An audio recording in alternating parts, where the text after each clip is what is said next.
Serdecznie witam w 8. odcinku Wiatr ze Wschodu pod tytułem Angielskie Towarzystwo. W poprzednim odcinku opowiedziałem o konferencji w Berlinie i intrygach żydowskiego agenta. W tym odcinku opowiem o zamordowaniu cara Aleksandra II i powstaniu pewnej organizacji w Wielkiej Brytanii. Brudna gra i intrygi agenta globalistyczno-syjonistycznych Rothschildów Benjamina Disraeliego, który doprowadził do konferencji pokojowej w Berlinie, jak i inwazji wojsk brytyjskich na Afganistan w 1878 roku, stały się podstawą do wybuchu Wielkiej Wojny w latach 1914–1918. Zanim jednak doszło do wybuchu I wojny światowej, 36 lat po konferencji w Paryżu, nastąpiło wiele ciekawych wydarzeń związanych z Rosją. Wkrótce po zakończeniu konferencji w Berlinie w roku 1879 gang czerwonych kryminalistów Nowego Porządku Świata nie ustawał w obsesji zamordowania cara Rosji Aleksandra II. Nieudany zamach był już przeprowadzony wcześniej w 1866 roku. O kolejnym zamachu na życie cara Rosji pisze King.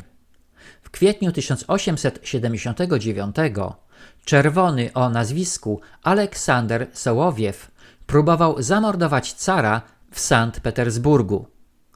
W grudniu tego samego roku grupa czerwonych, nazywająca siebie Wolą Ludu, próbowała wysadzić cara przez podłożenie ładunków wybuchowych.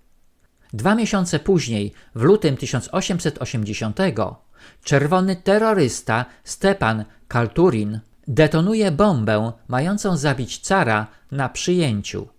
Car spóźnił się na przyjęcie, ale 11 innych zostało zabitych i 30 rannych. Podczas kiedy brytyjski Disraeli prowadził wojnę przeciwko Rosji na dyplomatycznych i militarnych frontach, obłąkani czerwoni rewolucjoniści Rothschildów atakują Rosję Romanowów wewnętrznie. W marcu 1881 komunistyczni terroryści ostatecznie zabijają cara Aleksandra II. Na oczach syna Aleksandra III i wnuka Nikolasa marksiści rzucają bomby na cara. Nogi Aleksandra są rozerwane i wykrwawia się on na śmierć. Z powodu udziału wielu Żydów w rewolucyjnych ruchach, po zamordowaniu cara, antysemickie gwałty przetaczają się przez Rosję. Pogromy te, chociaż przesadzone dla celów propagandowych, pomagają wzniecić falę żydowskiej emigracji do Stanów Zjednoczonych, Anglii i Niemiec. Wielu z tych nowych imigrantów przeniosło swoją radykalną politykę ze sobą i kontynuowało agitację przeciwko chrześcijańskiej Rosji ze swoich nowo zaadoptowanych narodów. Aleksander jest zapamiętany jako człowiek, który wyzwolił poddanych. Podsumowując, po wielu atakach komunistycznych terrorystów Aleksander II zostaje ostatecznie zamordowany. Istotny udział Żydów w atakach na cara przyczynia się do masowej emigracji żydowskiej do Stanów Zjednoczonych, Anglii i Niemiec. Zamordowany Aleksander II był pozytywnie postrzegany przez naród rosyjski. Warto wspomnieć o jeszcze jednym ważnym fakcie historycznym, który pomimo upływu czasu jest nierozerwalnie związany z wydarzeniami, których doświadczamy współcześnie. W 1884 powstało socjalistyczno-komunistyczne Towarzystwo Fabiańskie w Wielkiej Brytanii. Podobnie jak ich otwarci komunistyczni kuzyni, fabiańscy socjaliści są zwolennikami Karola Marksa. Różnica pomiędzy Fabianami a komunistami występuje w ich taktykach. Komuniści dochodzą do swoich celów poprzez morderstwa, terror i rewolucję. Natomiast Fabianie używają ukrytych taktyk, stopniowego działania i przede wszystkim demokracji do ustanawiania czerwonego świata.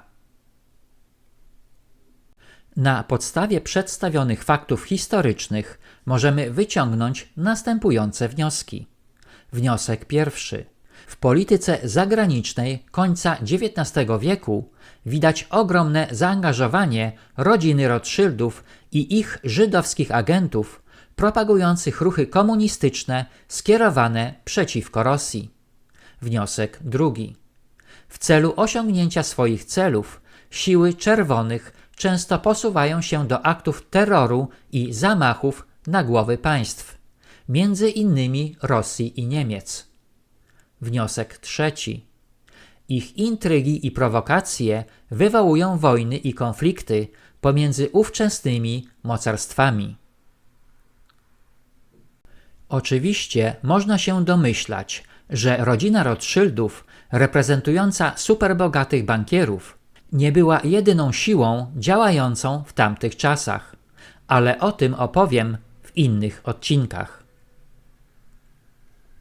Serdecznie zapraszam do księgarni autorskiej Zamazane Obrazy, gdzie można nabyć e-booka Zamazane Obrazy Trylogia w wersji polskiej lub angielskiej. Link do księgarni znajduje się pod filmem. Proszę również pamiętać o polubieniach i komentarzach. Na tym zakończę odcinek 8, w którym opowiedziałem o zamachach na cara Rosji Aleksandra II oraz powstaniu kolejnej organizacji Imperium Zła, czyli Towarzystwa Fabiańskiego. Zapraszam do odcinka 9 pod tytułem Sekretne Przymierze.